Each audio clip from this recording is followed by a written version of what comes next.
नमस्ते दोस्तों, अभिज्ञा पाठशाला पर आपका स्वागत है।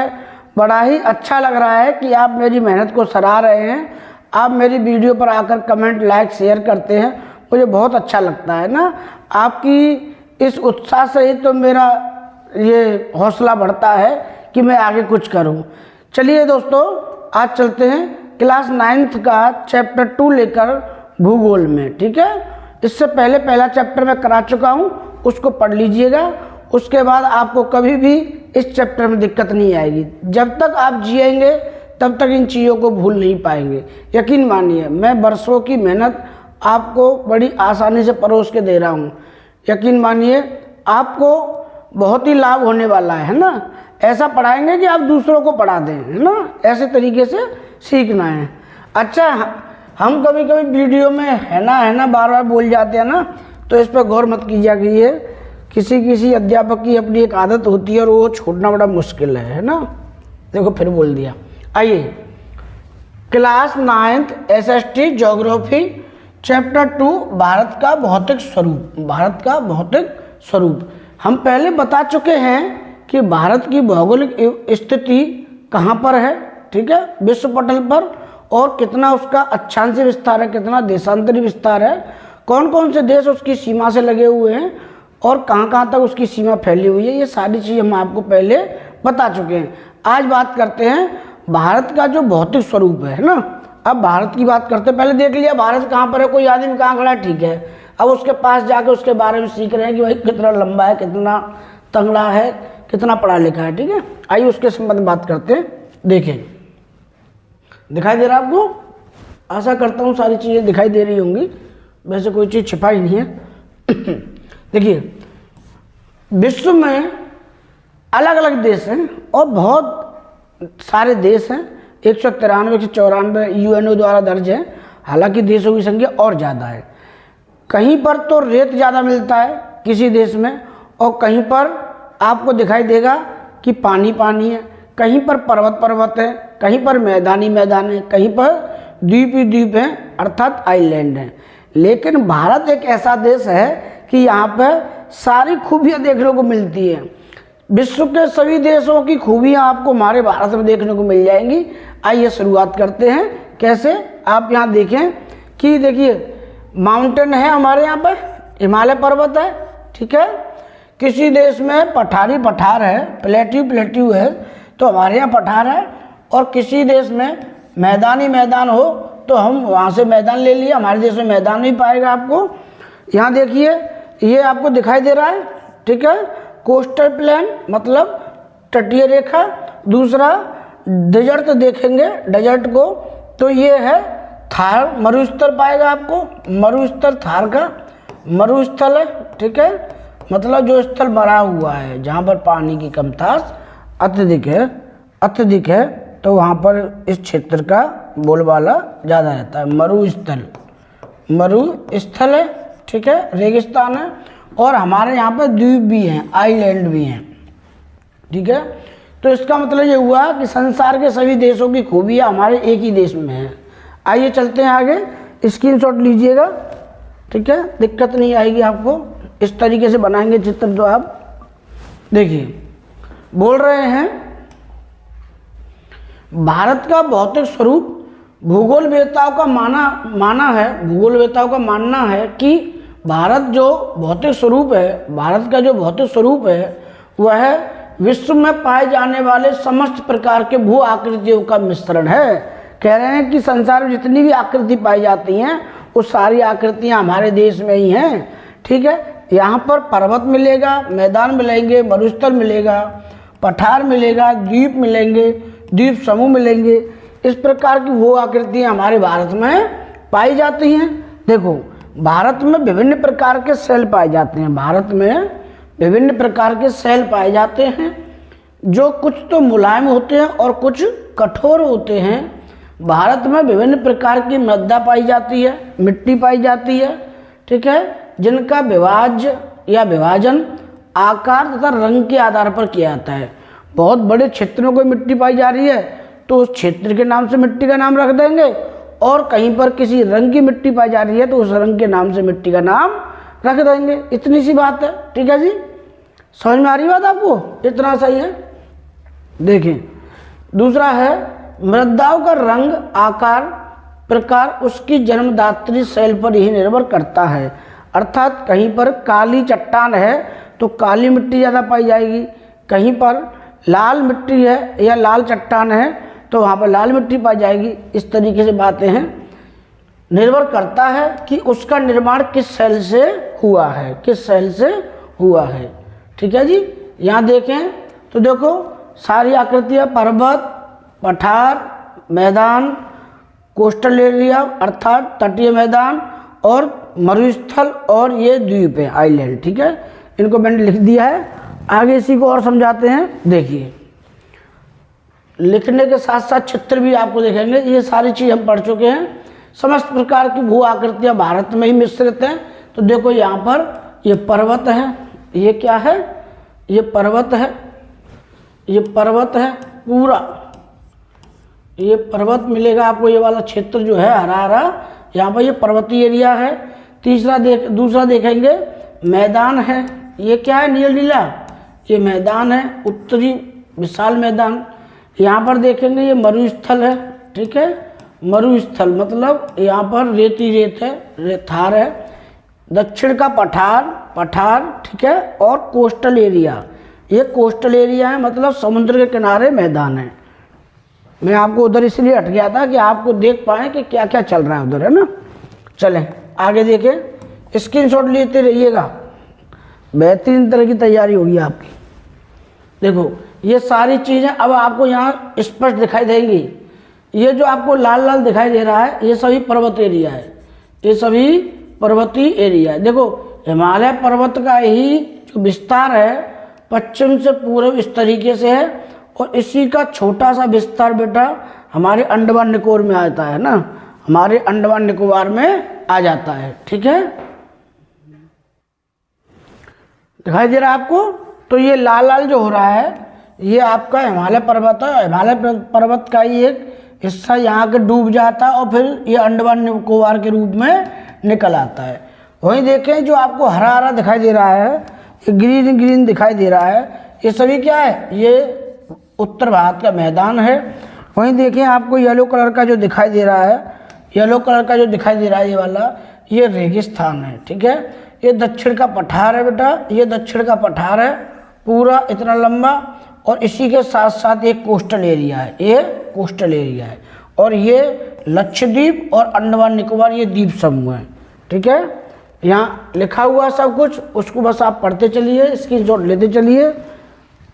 आगे देखिए भारत के संपूर्ण क्षेत्रफल का विभाजन। अब भारत जो है उसका संपूर्ण क्षेत्र का विभाजन देखें तो 10.7% पर बेटा पर्वतीय भाग है, पर्वतीय पर्वत है।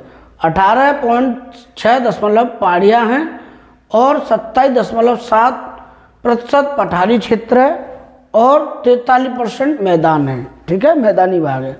यहाँ देखेंगे मैदान सबसे ज़्यादा दिखाई दे रहा होगा आपको, यहाँ देखें मैदान सबसे ज़्यादा दिखाई दे रहा होगा। उसके बाद पठार, पठार के बाद आपको देखेंगे पहाड़ी, पहाड़ी के बाद पर्वत, पहाड़ी के बाद पर्वत। अगर मैं इसको एक विधि के अनुसार समझाऊँ आपको तो इस तरीके से ये पहाड़, पहाड़ से बनेंगी पहाड़ियाँ, पहाड़ियों से बनेगा पठार, पठार के बाद फिर मैदान। ठीक है, इस तरीके से। तो पर्वत छोटे से हैं, उसके बाद पहाड़ी ज़्यादा है, पहाड़ी के बाद पठार ज़्यादा, उसके बाद मैदान लंबा है। इसी को बोलते हैं भारत का भौतिक विभाजन या क्षेत्रफल के अनुसार विभाजन। ठीक है, स्क्रीनशॉट लीजिए। चलिए आगे,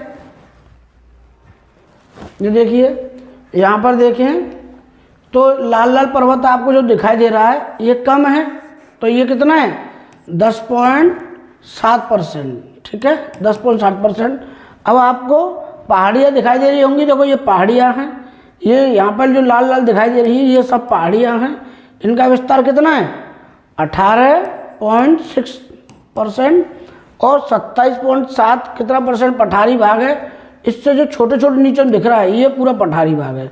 इस पठार में पहाड़ियाँ हैं इसलिए पहाड़ी का नाम लिया है। उसके बाद मैदानी भाग है, यहाँ से लेके ये पूरा मैदान है। ठीक है, यहाँ से ले तक और यहाँ से लेके ये कोस्टल, ये पूरा मैदान है। ठीक है, पढ़ेंगे इस मैदान के बारे में। ठीक है, अब निश्चिंत रहिए। आगे चलते हैं, देखते हैं। ये देखिए, विभिन्न प्रकार की भू आकृतियों का निर्माण, विभिन्न प्रकार की भू आकृतियों का निर्माण देखें यहाँ पे। तो इन भौतिक आकृतियों के निर्माण के पीछे कुछ सिद्धांत हैं, जिनमें से एक सिद्धांत है प्लेट विवर्तनिक सिद्धांत। प्लेट विवर्तनिक सिद्धांत, प्लेट विवर्तनिक सिद्धांत हैरी हेस को प्लेट विवर्तनिक सिद्धांत का जनक मानते हैं या कहा जाता है। जो हमारी धरती है ना, वो कुछ प्लेटों पर टिकी हुई है, और प्लेटें आपस में क्या है, प्रसरण करती रहती है, आपस में टकराती रहती हैं। ठीक है, दिखाएंगे अभी चित्र में। एक सिद्धांत जो कि भौतिक आकृतियों के निर्माण की व्याख्या करने की कोशिश करता है, उससे प्लेट विवर्तन सिद्धांत के अनुसार पृथ्वी की ऊपरी परपटी 7 बड़ी कुछ छोटी प्लेटों में बटी हुई है। मतलब पृथ्वी की निर्माण कैसे हुआ है, कौन कौन सी चीज़ों से हुआ है, या पृथ्वी के ऊपर कौन कौन सी चीज़ें ऐसी हैं विशाल रूप में पाई जाती हैं, उसे प्लेट विवर्तन सिद्धांत कहा जाता है। ठीक है, चलें आगे। देखें, प्रमुख प्लेटें कौन कौन सी हैं? प्रमुख प्लेटें हैं 7। देखेंगे, प्रशांत महासागरीय प्लेट। तो देखो, ये प्रशांत महासागरीय प्लेट है और ये पूरे यहाँ तक फैली हुई है। ठीक है, सबसे बड़ी यही है। उसके बाद उत्तर अमेरिकी प्लेट, ये रहा नॉर्थ अमेरिकी प्लेट। उसके बाद दक्षिण अमेरिकी प्लेट, दक्षिण अमेरिकी प्लेट। ठीक है, अफ्रीकी प्लेट, यहाँ देखें तो ये अफ्रीकी प्लेट है, पूरी इस तरीके से फैली हुई है ना, ये प्लेट है। अंटार्कटिका प्लेट, अंटार्कटिका प्लेट देखेंगे तो ये आपकी अंटार्कटिका प्लेट है, ये वाला क्षेत्र वाला। यूरेशियन प्लेट, यूरेशियन प्लेट ये रही। ठीक है, ये भूखंड है, इस पर यूरेशियन प्लेट है। और आपकी है Indo Australian plate, Indo Australian plate ये वाली। ठीक है, अभी आप इसको बड़े रूप में देखना। ठीक है, इन प्लेटों में आपस में इधर उधर आना जाना लगा रहता है। देखें, ये प्लेटें हैं। अभी बताया आपको उत्तरी या प्रशांत महासागर, देखो प्रशांत प्लेट। ठीक है, ये प्रशांत प्लेट इतनी बड़ी है कि दोनों तरफ फैली हुई है, इसीलिए बड़ी प्रशांत प्लेट है। वहीं देखें तो आप पाएंगे, वहीं देखें तो आप पाएंगे कि अफ्रीकी प्लेट है, ये भूखंड बेटा है ना, इतने बड़े भूखंड आपस में टकराती रहती हैं। इन सारी प्लेटों को दिया गया है, इन प्लेटों का नाम याद रखना। चलें आगे, जल्दी इसलिए करने का प्रयास कर रहे हैं कि वीडियो लंबी ना हो, है ना। यहाँ देखिए, प्लेटें आपको दिखाई गई हैं, इन प्लेटों को एक बार गौर से देखें। ये महासागरीय भूपरपटी है, अर्थात महासागरीय प्लेट कहलाएगी ये वाली, और ये महाद्वीपीय प्लेट। अर्थात जो भारी चीज़ होती है वो नीचे हो जाती है, और जो हल्की होती है वो ऊपर रह जाती है, वो ऊपर रह जाती है। तो भारी प्लेट अर्थात महासागरीय प्लेट, महासागरीय प्लेट भारी प्लेट है ना। महासागरीय प्लेट जब नीचे जाती है और स्थलीय प्लेट जब इससे टकराती है, तो ये प्लेट कुछ समय बाद जाकर गलने लग जाती है, गलने लग जाती है। मतलब इसमें लावा का रूप लेती है, लावा भरा हुआ है इससे, और यहाँ से गलकर एकदम विस्फोट होता है ऊपर, और ये ज्वालामुखी के रूप में बाहर निकलती है। ठीक है, ज्वालामुखी के रूप में बाहर निकलती है। ये महाद्वीपीय प्लेट हो गई, और ये महासागरीय या स्थलीय प्लेट, सॉरी महासागरीय या जलीय प्लेट हो गई। ठीक है, यहाँ भी देख लें, ये स्थल मंडल है, ये महाद्वीप है। इस महाद्वीप से जब महासागरीय प्लेट टकराएगी तो विस्फोट होगा। ठीक है, ऊपरी प्रवाह हो जाएगा, एकदम ऊपर की ओर ज्वालामुखी फटने का प्रयास करता है। ठीक है, आगे देखें, यहाँ देखिए भारत की भौगोलिक आकृतियों का विभाजन। ठीक है, अब भारत की भौगोलिक आकृतियों का विभाजन करें तो भारत की भौगोलिक आकृतियों को निम्नलिखित वर्गों में विभाजित किया गया है। अब भारत का विभाजन कर रहे हैं। ठीक है, पहले भारत देखिए, भारत की नींव कहाँ है, 7 प्लेटों पर टिकी हुई है। विश्व की नींव कहाँ टिकी हुई है, 7 प्लेटों पर। अब उसमें तो भारत को देखते हैं। ठीक है जी, हिमालय पर्वत है। ठीक है, हिमालय में है, भारत में है। उत्तरी मैदान है, बिल्कुल है जी। ठीक है, प्रायद्वीपीय पठार है, बिल्कुल है। और दूसरा भारतीय मरुस्थल है, बिल्कुल है, अभी चित्र में दिखाया था। तटीय मैदान है और द्वीपीय समूह है, यहाँ देखें, ये आपको नीला नीला जो दिखाई दे रहा है, ये सब हिमालय का क्षेत्र है ना, ये सब हिमालय के रूप में आता है। ये देखो ये सब हिमालय के रूप में आता है, यहाँ से लेके हिमालय इधर तक फैला हुआ है ना, यहाँ तक। और इसी का ये भाग है नीचंड बंड का। उसके बाद हरा हरा जो दिखाई दे रहा है ये बेटा आपको, ये उत्तरी मैदान है, ठीक है, नॉर्दर्न प्लेन बोलते हैं इसको इंग्लिश में। थार डेजर्ट है, ठीक है। प्रायद्वीपीय ये पेनिसुला है, ठीक है, ये प्रायद्वीपीय पठार है। और तटीय मैदान और मरुस्थल, देखो ये मरुस्थल हो गया। और तटीय मैदान देखेंगे, तटीय मैदान कौन से हैं, जो समुद्र किनारे, ये तटीय मैदान है, ठीक है। मतलब यहाँ पर्वत है, पर्वत है, और पर्वत से नदियाँ ला ला के यहाँ पर क्या मैदान बनाती है, ये मैदान बनाती हैं, ये मैदान बनाते हैं, इसको तटीय मैदान बोलते हैं। दूसरा आपका द्वीपीय समूह, देखो ये द्वीप है 4-5, इनका समूह बन रहा है, और ये द्वीप हैं कई सारे, तो इनका समूह बन रहा है। इतनी सी बात ये समझाने का प्रयास आपको किया है हमने, बस नोट कीजिए और चलते रहिए बस, ठीक है। आगे देखें, भारत की भौगोलिक आकृतियों का विभाजन, ठीक है, ये पहले पढ़ा चुके हैं। अब यहाँ पे देखें, ये लाल लाल कलर का जो दिख रहा है ये पर्वत है, ये पर्वत है, पूरा हिमालय पर्वत है। दूसरा उत्तरी मैदान, जो गंगा यमुना दिख रहा है आपको, ये उत्तरी मैदान हरा हुआ, ठीक है। प्रायद्वीपीय पठार जो पीला पीला दिख रहा है, यहाँ से लेके यहाँ तक ये प्रायद्वीपीय पठार है, ठीक है। भारतीय मरुस्थल देखेंगे, ये वाला ये क्षेत्र है अरावली से पश्चिम में, ये पूरा मरुस्थल है, पूरा मरुस्थल है, क्योंकि यहाँ बारिश नहीं होती है, ठीक है, समस्या रहती है। आगे देखें, तटीय मैदान, तटीय मैदान ये इस हरा हरा जो दिख रहा है किनारे किनारे किनारे किनारे जो हरा हरा दिख रहा है, ये सभी मैदान हैं, तटीय मैदान है। नदियाँ बहती हैं, बहकर पानी लाती हैं, कंकड़ मिट्टी गाद लाती हैं और यहाँ पर जमा देती हैं। यहाँ पे क्या उपजाऊ मैदान बन जाता है, जब उपजाऊ मैदान बन जाता है तो फसलें भी हो जाती हैं, इसीलिए मैदान है, ठीक है। द्वीप समूह देखेंगे तो ये लक्षद्वीप है। दूसरा पश्चिम में, भारत के पश्चिम में अर्थात दक्षिण के पश्चिम में देखें, यहाँ पे ये लक्षद्वीप है और यहाँ बंगाल की खाड़ी है, यहाँ पर अंडमान निकोबार द्वीप समूह पाए जाते हैं। ये श्रीलंका है, ठीक है।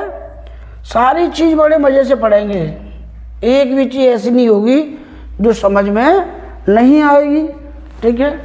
आइए, हिमालय पर्वत, ठीक है, हिमालय पर्वत। हिमालय को नवीन बलित पर्वत कहा जाता है। बलित पर्वत का मतलब होता है कि अभी भी वो जवान है, अभी जवानी की अवस्था में है और बढ़ रहा है, ठीक है, वृद्धि हो रही है उसमें। यहाँ देखें, हिमालय पर्वत भारत की उत्तरी सीमा का निर्धारण करता है।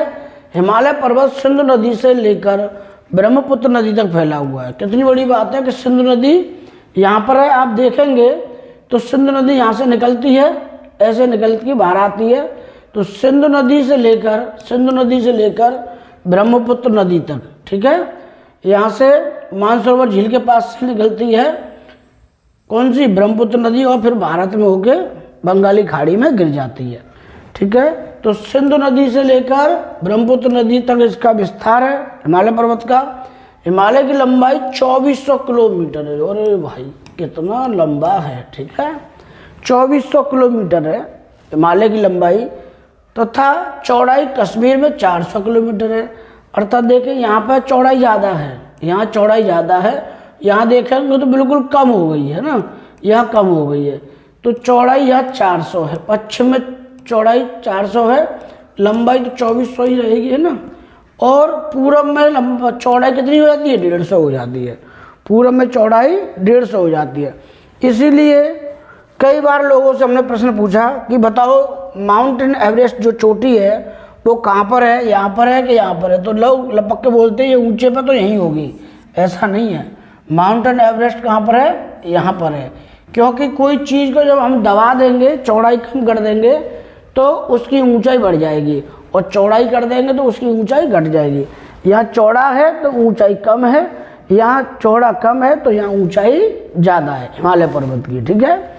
अच्छा, हिमालय पर्वत की सबसे ऊंची चोटी जो भारत में स्थित है वो है कंचनजंगा, और भारत की सबसे ऊंची चोटी जो अभी भारत में स्थित है वो है K2 गॉडविन ऑस्टिन, लेकिन वो हिमालय पर्वत की चोटी नहीं है। और संसार की सबसे ऊंची चोटी माउंट एवरेस्ट, ठीक है, माउंट एवरेस्ट।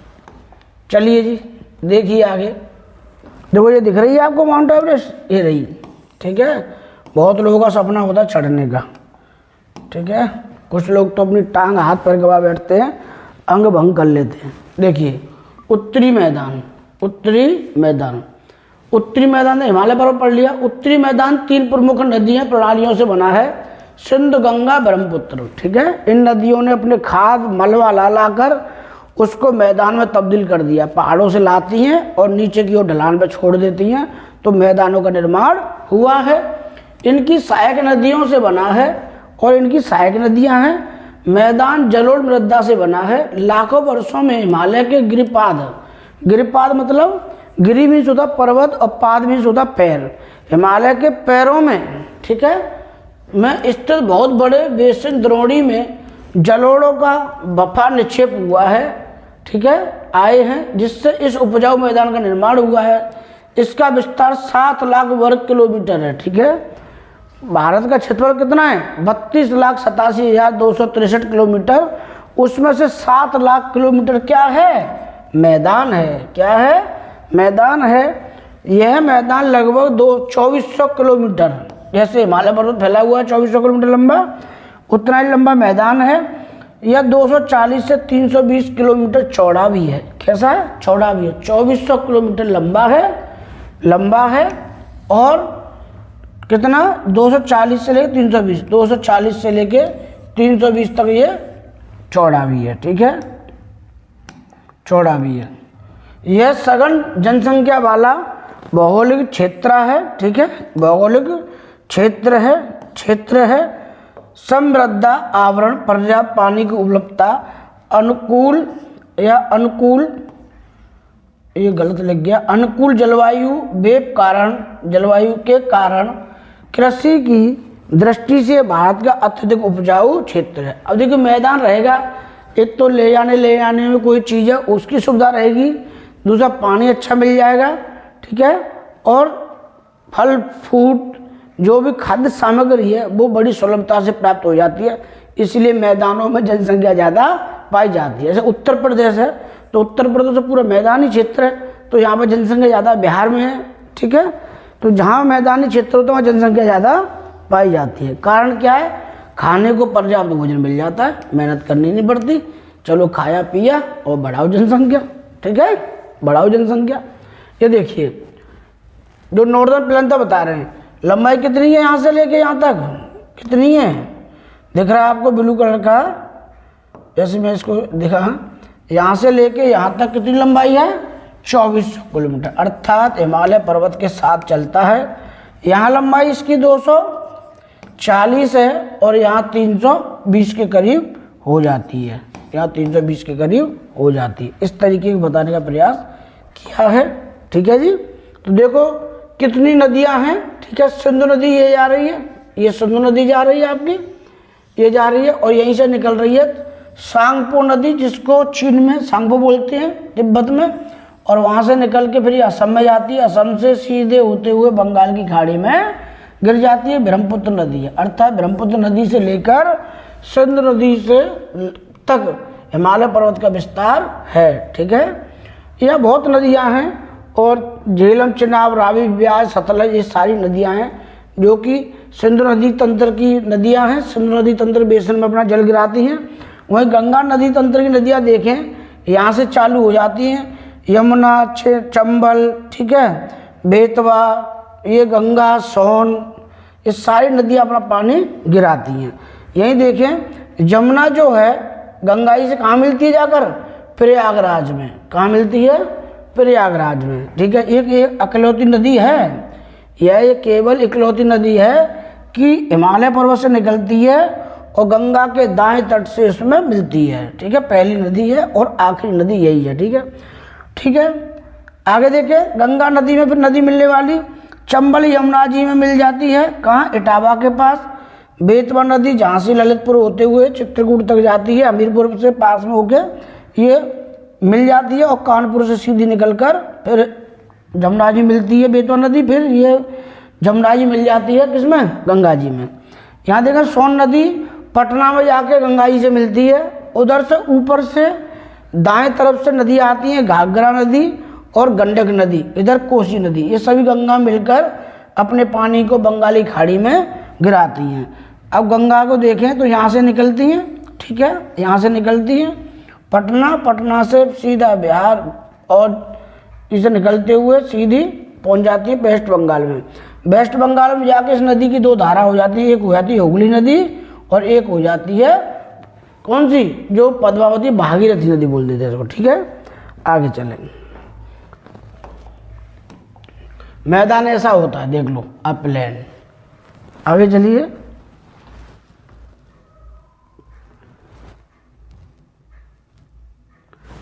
उत्तरी मैदान। उत्तरी मैदान में देखें यहाँ पर तो आप पाएंगे इसका विस्तार 7 लाख वर्ग किलोमीटर है, पढ़ा चुके हैं पहले ही क्षेत्र पर है। मैदान की लंबाई 2440 से 320 किलोमीटर है।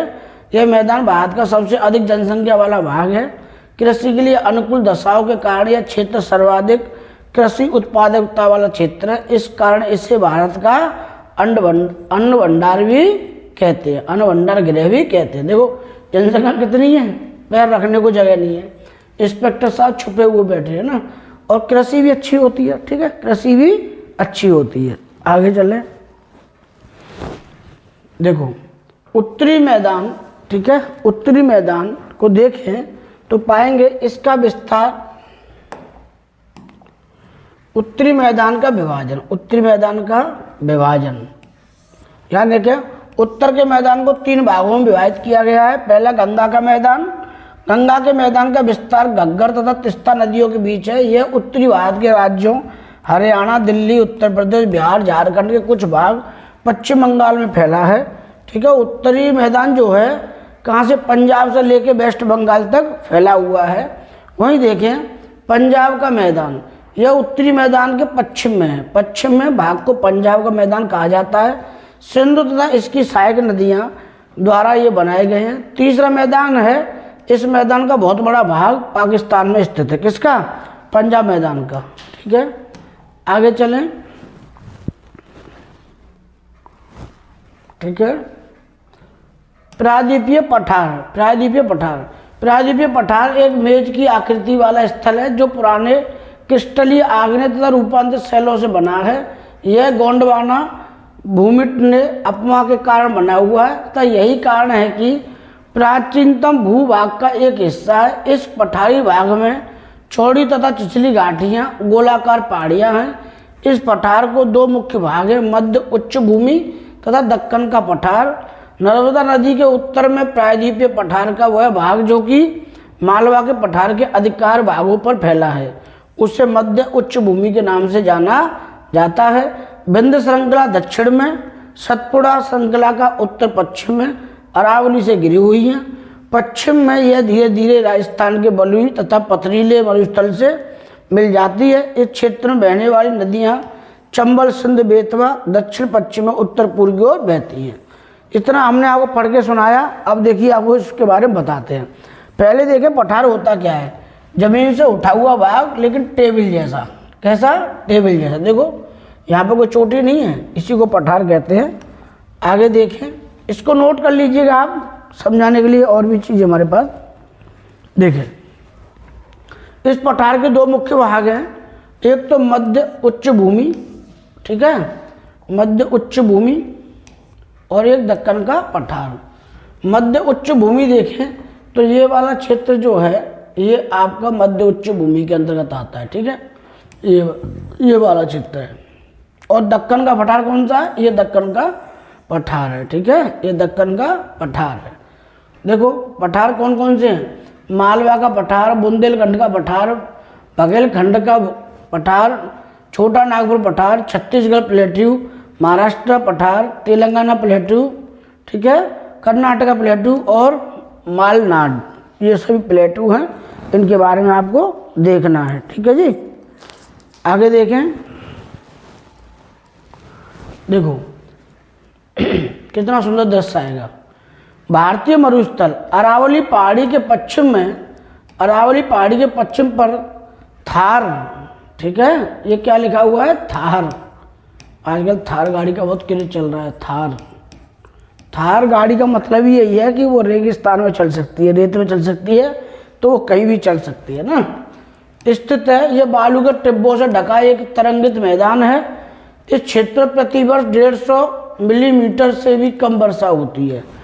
एक साल में 150 मिलीमीटर वर्षा होती है यहाँ पर मान लो, और वहाँ पर 1 घंटे में 2 घंटे में मेघालय में एक ही दिन में हो जाती है। ठीक है, एक साल की वर्षा और वहाँ पे 1-2 घंटे की वर्षा, इतना बड़ा अंतर है वर्षा। इस शुष्क जलवायु वाले क्षेत्र में वनस्पति बहुत कम है। वर्षा ऋतु में ही कुछ सरिताएं दिखती हैं और इसके बाद वे बालू में ही विलीन हो जाती हैं। यहाँ नदियाँ है ही नहीं, बारिश होती है तब तो थोड़ी बहुत नदी दिखती है, उसके बाद उसी रेत में समा जाती हैं। ठीक है, पर्याप्त जल नहीं मिलने से वे समुद्र तक नहीं पहुँच पाती, बेचारी दम तोड़ देती हैं। समुद्र भाई साहब से मुलाकात नहीं हो पाती है नदियों की। कहाँ की नदियों की? रेगिस्तान की नदियों की, थार की, है ना। केवल लूनी ही इस क्षेत्र की सबसे बड़ी नदी पाई जाती है। तो आएगा प्रश्न कि राजस्थान की या थार मरुस्थल की सबसे लंबी नदी कौन सी है, बड़ी नदी कौन सी है? तो लूनी नदी। कौन सी है? लूनी नदी। देखो रेगिस्तान में जा रहे हैं, रेत ही रेत है। ठीक है, रेत ही रेत है। ऊंट को रेगिस्तान का जहाज कहा जाता है और इस वाले क्षेत्र में ये रेगिस्तान पाया जाता है। ठीक है, यहाँ देखें आप और बढ़िया तरीके से तो पाएंगे हिमालय का विभाजन। ठीक है, हिमालय का विभाजन देखिए जी, हिमालय का विभाजन 2 आधार पर किया गया है। एक तो उत्तर से नीचे की ओर आएंगे, दक्षिण की ओर, दक्षिण, और दूसरा है पश्चिम से पूरब। ठीक है, पश्चिम से पूरब। आइए देखते हैं कौन कौन सी व्यवस्था है। उत्तर से दक्षिण विभाजन में हिमालय को 3 भागों में बांटा गया है, मतलब उत्तर से दक्षिण, ऊपर से नीचे से। ठीक है, ऊपर से नीचे की ओर बांटा गया, 3 भागों में बांटा गया है। पहला है महान या आंतरिक हिमालय। इस तरीके की चोटी आपको बना है, यहाँ दिख रही है, ये है। तो ये बड़ा हिमालय है, ये मध्य हिमालय, ये शिवालिक हिमालय। तो हिमाद्री या महान हिमालय, आंतरिक हिमालय, हिमाचल, निम्न हिमालय या मध्य हिमालय, और शिवालिक, ये सारे हिमालय के यहाँ पर उदाहरण हैं। देखें ये यहाँ देखें मध्य जो ग्रेट हिमालय है वो इस तरीके से फैला हुआ है यहाँ तक। ठीक है, यहाँ तक आ रहा है। ठीक है, वहीं देखें मध्य हिमालय यहाँ पर थोड़ा थोड़ा कट पिट गया है, और शिवालिक तो बिल्कुल ही यहाँ चिपक गया है। ठीक है, तो यहाँ पर चौड़ाई कम है तो ऊंचाई ज़्यादा है, और यहाँ चौड़ाई ज़्यादा है तो ऊंचाई कम है। ठीक है जी, चलिए अब बात करेंगे पूर्व से पश्चिम के आधार पर। ठीक है, उत्तर से दक्षिण में देख लिया, 3 प्रकार का होता है हिमालय। ग्रेट हिमालय, हिमाद्री, ठीक है, बड़ा हिमालय, बृहद हिमालय, दूसरा मध्य हिमालय, तीसरा शिवालिक हिमालय। अब ये है पूर्व से पश्चिम। ठीक है, पूर्व से पश्चिम, इस तरीके से आकार देखिए कौन कौन से हिमालय पाए जाते हैं। पश्चिम से पूर्व विभाजन 4 भागों में किया गया है। पंजाब हिमालय, कुमायूं हिमालय, नेपाल हिमालय और असम हिमालय। जैसे यहाँ पर दिखाएंगे आपको, ये है ऐसे हिमालय फैला हुआ है, तो इसको अब ऐसे बांटा है। ठीक है, ये बांटा है पंजाब हिमालय, कुमायूं हिमालय, नेपाल हिमालय, असम हिमालय। तो देखो सिंधु नदी से लेकर सतलज तक कहलाता है पंजाब हिमालय। क्या कहलाता है? पंजाब हिमालय। सिंध से लेकर कहाँ तक? सतलज तक। ठीक है, 560 किलोमीटर काराकोरम, लद्दाख, जास्कर, पीर पंजाल, यहाँ पे इसमें छोटियाँ पहाड़ियाँ पाई जाती हैं। उधर देखिए सतलज से लेके काली नदी तक कुमायूं हिमालय। कौन सा? कुमायूं हिमालय, कुमायूं, है ना। आगे देखें 800 किलो, ये 300 किलोमीटर है कुमायूं। 800 किलोमीटर है जो नेपाल हिमालय, ये काली नदी से लेके तीस्ता नदी तक, काली नदी से लेके तीस्ता नदी तक। ठीक है, एवरेस्ट, कंचनजंगा, मकालू यहीं पे पाई जाती हैं। ठीक है, नेपाल हिमालय में। असम हिमालय तीस्ता नदी से ब्रह्मपुत्र या ध्यांग नदी तक पाया जाता है, और यहाँ 700 किलोमीटर तक फैला हुआ, 720 किलोमीटर तक। देखें दिशाएं 4 होती हैं, पश्चिम, पूर्व, उत्तर, दक्षिण। तो 4 प्रकार के हिमालय कैसे? पूर्व से पश्चिम या पश्चिम से पूर्व। पंजाब, कुमायूं, नेपाल, असम हिमालय। भूलिएगा मत, पेपर में आए तो लगा दीजिएगा भाई। पहला पंजाब, कुमायूं, नेपाल, असम, ऐसे लगा ना। लिखिए, हिमाद्री या महान हिमालय। हिमाद्री या महान हिमालय आंतरिक हिमालय सबसे उत्तरी भाग में स्थित श्रृंखला को महान या आंतरिक हिमालय कहते हैं। यह सबसे अधिक विस्तृत श्रृंखला है जिसमें 6000 मीटर की औसत ऊंचाई वाली सर्वाधिक ऊंचे शिखर है। मतलब 6000 मीटर से ऊंची चोटियां ग्रेट हिमालय या वृद्ध हिमालय में पाई जाती है, हिमाद्री में पाई जाती है या आंतरिक हिमालय में पाई जाती हैं। ठीक है, इसमें हिमालय के सभी मुख्य शिखर हैं। हिमालय के सबसे बड़े बड़े शिखर जो हैं वो वृद्ध हिमालय में ही है। ठीक है, महान हिमालय वलय की प्रकृति असममित है। ठीक है, हिमालय की वलय की प्रकृति क्या असममित है, कहीं ज़्यादा कहीं कम, ऐसे मोड़ पड़े हुए हैं। हिमालय के इस भाग का क्रोड ग्रेनाइट से बना हुआ है, मतलब क्रोड जमीन में। यह श्रृंखला हमेशा बर्फ से ढकी रहती है तथा इससे बहुत हिमानी मतलब नदियों का क्या है विकास होता है। देखो यहाँ कुछ नदियों के वो चोटियाँ दी गई हैं, उनका नाम दिए हैं। हिमालय के कुछ ऊपरी शिखर, माउंट एवरेस्ट कहाँ पड़ती है, नेपाल में 8848 मीटर। कंचनजुंगा भारत में है 8598। मकालू नेपाल में है। धौलागिरी नेपाल में है। नंगा पर्वत भारत में है। अन्नपूर्णा नेपाल में है। नंदा देवी, कामेट, नामचा बारवा और गुरुला मंदाता, ये सभी देख रहे हैं, इनके नाम है और इन्हें रखा है। लिस्ट को लिख लेना, पेपर में आए तो धड़ाक से उड़ा देना तोते। ठीक है, मेरे शेर हो आप। और शेर के अंदर एक खूबी होती है, वो हारना नहीं जानता। ठीक है, ऐसा नहीं शेर मरता नहीं है, मर भी जाता है। ठीक है, लेकिन वो हारना नहीं जानता। उसके अंदर बहादुरी होती है, कितने भी बड़ा जानवर आ जाए उस पर अटैक कर देगा। हिमाचल निम्न, ठीक है, हिमाचल या निम्न या मध्य हिमालय। ठीक है, हिमाद्री के अर्थात ग्रेट हिमालय वृद्ध हिमालय के नीचे की ओर दक्षिण में स्थित श्रृंखला को सबसे अधिक असम है। हिमाचल का निम्न हिमालय के नाम से भी जानी जाती हैं। इन श्रृंखलाओं का निर्माण मुख्यतः अत्यधिक संपीड़ित पर्वतीय शैलों से हुआ है। ठीक है, इनकी ऊंचाई 3700 मीटर से 4500 मीटर के बीच है। औसत चौड़ाई 50 किलोमीटर है। जबकि पीर पंजाल श्रृंखला सबसे लंबी, सबसे महत्वपूर्ण श्रृंखला है। धौलाधर और महाभारत श्रृंखलाएं भी इसी जो मध्य हिमालय इसमें पाई जाती हैं। इसी श्रृंखला में कश्मीर की घाटी, हिमाचल के कांगड़ा, कुल्लू की घाटियाँ स्थित है। इस क्षेत्र को पहाड़ी नगरों के लिए जाना जाता है। ठीक है, जितनी भी घाटी हैं, कुल्लू, कांगड़ा, ये सब कहाँ है, मध्य हिमालय में पाई जाती हैं। कहाँ पाई जाती हैं, मध्य हिमालय में पाई जाती हैं। ठीक है, स्क्रीनशॉट लीजिए। आगे देखिए, शिवालिक कौन सा है, शिवालिक। देखें, हिमालय की सबसे बाहरी श्रृंखला को शिवालिक कहा जाता है। इस तरीके से याद रखिए, ये वाली जो चीज़ है ये शिवालिक है। इनकी चौड़ाई 10 से 50 किलोमीटर, ऊंचाई 900 से 1100 मीटर के बीच है। 1100 मीटर के बीच है। ये श्रृंखलाएं उत्तर में स्थित मुख्य हिमालय की श्रृंखलाओं से नदियों द्वारा लाई गई असंपीड़ित अवसादों से बनी हुई हैं। ये घाटियाँ बजरी जलोढ़ की मोटी परत से ढकी हुई है। निम्न हिमालय या शिवालिक हिमालय के बीच में लंबवत घाटी को दून और नाम से जाना जाता है। ठीक है, दून घाटी, 2 पर्वत हैं, ऐसे 2 पर्वत हैं इस तरीके से, तो इनमें एक लंबी घाटी होती है, उसको दून कहते हैं। जैसे देहरादून, द्वार ही बताएंगे, द्वार, हरिद्वार, ये क्या होते हैं इनके बारे में बताएंगे ना। देखिए, द्वार और दून। ठीक है, कुछ प्रसिद्ध दून है, देहरादून, कोटली दून और पाटली दून। हिमाचल में पाए जाने वाले प्रमुख दर्रे ही बताएंगे, दर्रे दून क्या होते हैं। तो देखो, दून क्या होता है, दून चारों ओर पहाड़ों से घिरा हुआ होता है और एक लंबी सकरी घाटी होती है, लंबी घाटी, उसे दून बोलते हैं। और द्वार बोलते हैं, मेरे अंगना के द्वार, ऐसे गाना आता है ना। द्वार मतलब पहाड़ियों की जैसे शुरुआत होती है, हरी हरी मैदानों से जैसे पहाड़ियों में क्षेत्र में आप एंट्री करते हो, उसे द्वार बोलते हैं, हरिद्वार। ठीक है, ऐसे नाम है। और ये दर्रे हैं, काराकोरम दर्रा, रोहतांग दर्रा, लॉर्जे दर्रा, जोजला दर्रा, पीर पंजल दर्रा, सिपकीला दर्रा, इनके बारे में बात करते हैं। चलिए आगे देखें।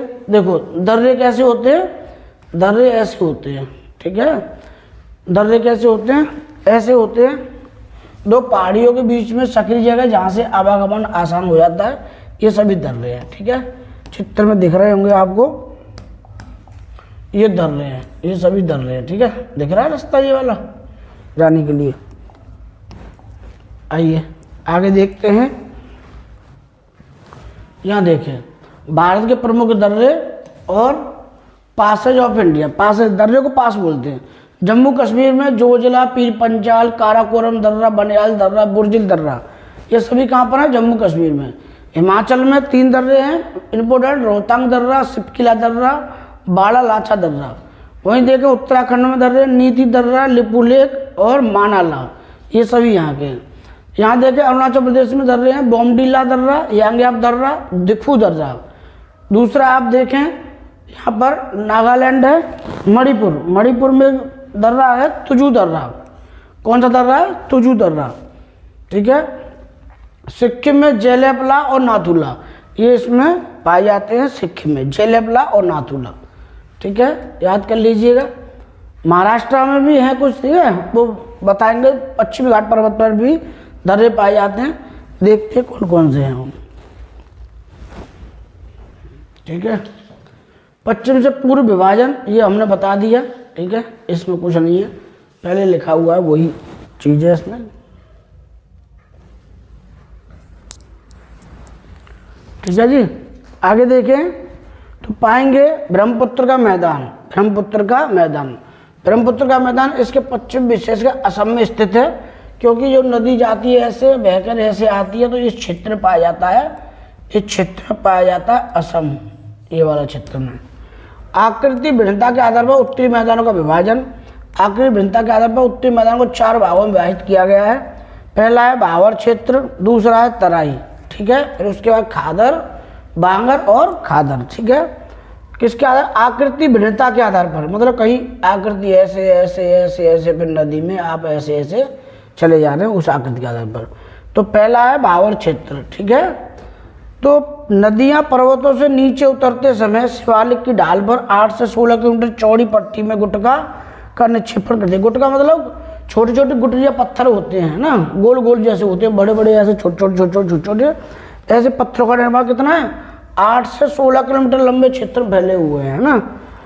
इससे भावर के नाम से जाना जाता है, इसे भावर के नाम से जाना जाता है। ठीक है, इसे भावर के नाम से जाना जाता है। ठीक है, इसे भावर के नाम से जाना जाता है।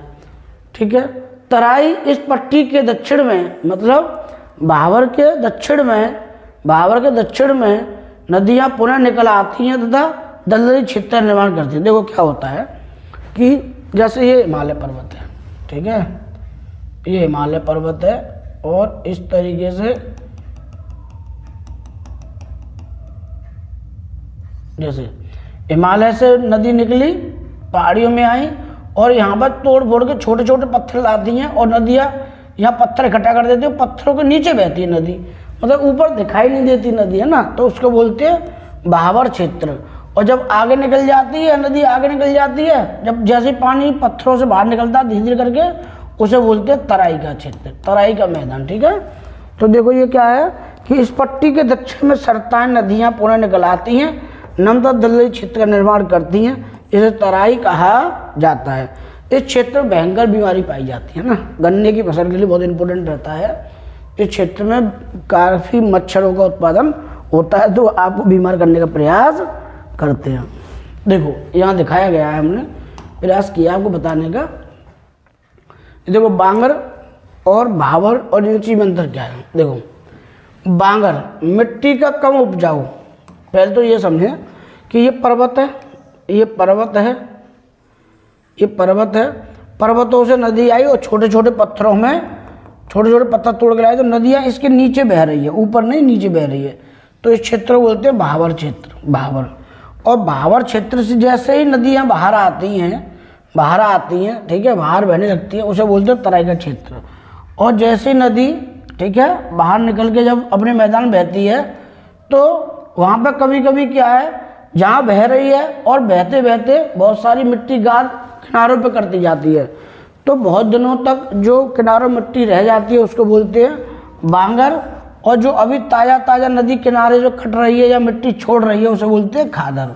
ठीक है, तो देखो पीला पीला खादर है और ये हरा हरा आपका बांगर है। ठीक है, आगे देखें, यहाँ लिखा हुआ है बांगर मिट्टी कम उपजाऊ होती है क्योंकि ये बाद का, बांगर में से बाद, ये बाद में मिट्टी आती है क्योंकि ये बाढ़ स्तर से ऊपर होती है, तो जबकि खादर मिट्टी अधिक उपजाऊ होती है क्योंकि वह बाढ़ स्तर से नीचे होती है, बाढ़ स्तर के नीचे होती है। यहाँ पर बांगेर कांकोर चूने की गांठें से भरा होता है जबकि खादर मिट्टी महीन गाद और मिट्टी से बनी होती है।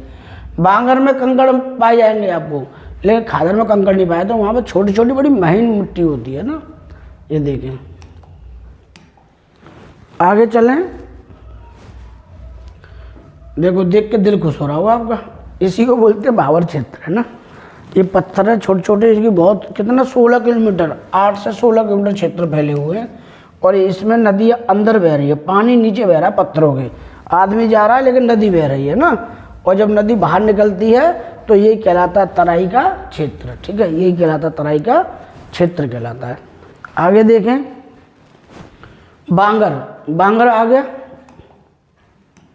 ठीक है, बांगर तो जो नदी अपनी मिट्टी लाई थी उसे उसने किनारों पे इकट्ठा कर दिया और बहुत समय बाद ये मतलब साल 2 साल 5 साल तक ऐसे ही पड़ा रहता है ना, तो ये बांगर कहलाता है। उत्तरी मैदान का सबसे विशालतम भाग पुराने जलोढ़ का बना हुआ है। ये नदियों के बाढ़ वाले मैदान के ऊपर स्थित है तथा वेदिका जैसी आकृतियां प्रदर्शित करते हैं। इस भाग को बांगर के नाम से जाना जाता है। ठीक है, बांगर के नाम से जाना जाता है। इस क्षेत्र की मृदा में चूनेदार निक्षेप पाए जाते हैं जिसे स्थानीय भाषा में कंकड़ कहते हैं, कंकड़ कहते हैं। आगे देखें, खादर देखें, खादर। ठीक है, देखो यहाँ मैं चित्र देकर आपको समझाने का प्रयास किया है कि ये तो है आपका बांगर, बांगर में से बाद वाला क्षेत्र, और ये क्या है खादर। ठीक है, ये क्या है खादर, ऐसे याद कर लीजिएगा। बाढ़ वाले मैदानों के नए तथा युवा निक्षेपों के खादर कहा जाता है। इनका लगभग प्रत्येक वर्ष पुनर्निर्माण होता है, इसलिए उपजाऊ होते हैं। ये गहन खेती के लिए आदर्श माने जाते हैं, गहन कृषि के लिए आदर्श माने जाते हैं। ठीक है, समझिए। दो आव क्या है, दो आव मतलब दो आव में से होता है पानी या नदी, मान लो दो पानियों के बीच की भूमि को बोलते हैं दो आव। ठीक है, दो आव का अर्थ है दो नदियों के बीच की भूमि। दो आव दो शब्दों से मिलकर बना है, दो तथा आव अर्थात पानी।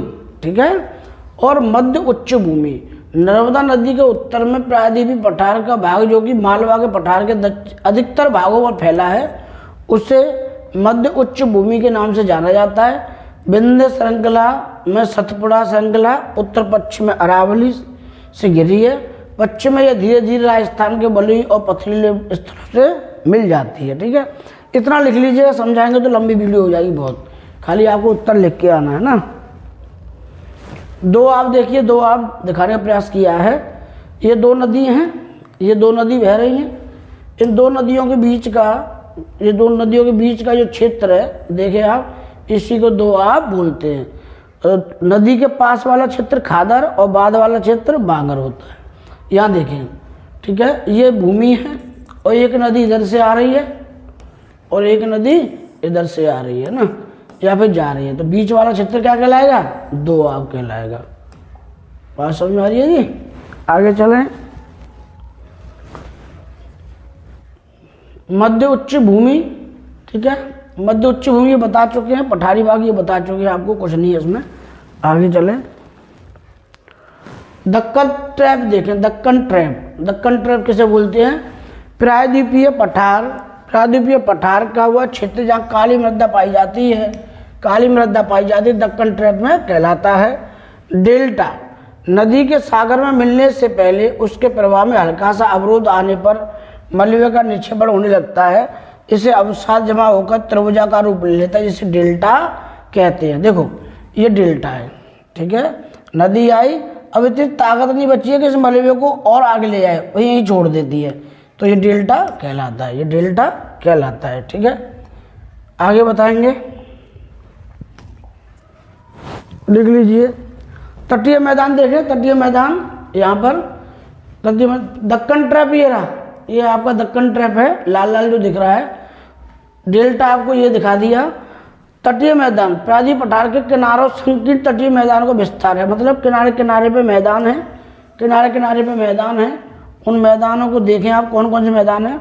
तो पश्चिमी घाट पर्वत पर कुछ मैदान पाए जाते हैं, जैसे गुजरात में कच्छ मैदान, काठियावाड़ मैदान, ठीक है। यहाँ देखें कोंकण कोस्ट है ना, लक्षद्वीप में पास जाएंगे, केरल के पास मालाबार तट। वहीं पूर्वी घाट पर्वत पर पाएंगे तो कोरोमंडल तट, नॉर्दर्न सरकार, ठीक है, उत्तरी सरकार और उत्कल प्लेन। उत्कल प्लेन उड़ीसा में पाया जाता है, उत्कल उसी का नाम है, ठीक है। आगे चलें, कुछ दिख नहीं रहा होगा, समझा रहे हैं तो, लेकिन आपको दिखना चाहिए ना। देखिए आगे चलते हैं, आगे चलें तो पाएंगे तटीय मैदान का विभाजन। तटीय मैदान कौन कौन से होते हैं इनको देख लेते हैं, ठीक है। इस मैदान के 3 भाग हैं तटीय मैदान के। तटीय मैदान के भाग कितने हैं? 3 भाग हैं। कौन कौन से हैं भाग हैं? तट के उत्तरी भाग को कोंकण तट, ठीक है, कोंकण तट, ठीक है, तथा मध्य भाग को कन्नड़ तट और दक्षिणी भाग को मालाबार तट कहते हैं। पश्चिमी घाट देखें, पश्चिमी घाट जो अपना है, यहाँ पर कुछ मैदान पाए जाते हैं।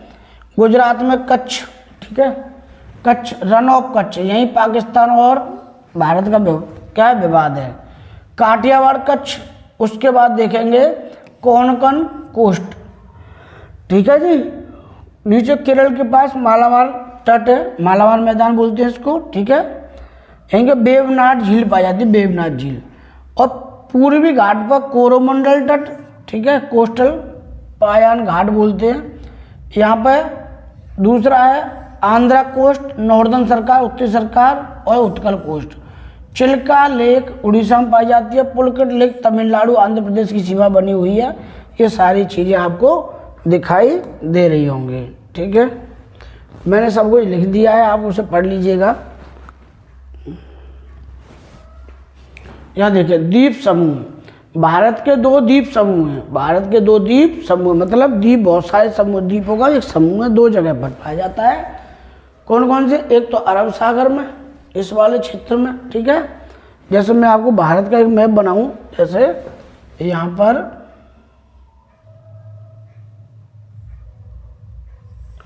तो इधर पाया जाएगा लक्षद्वीप और इधर पाया जाएगा अंडमान निकोबार, है ना।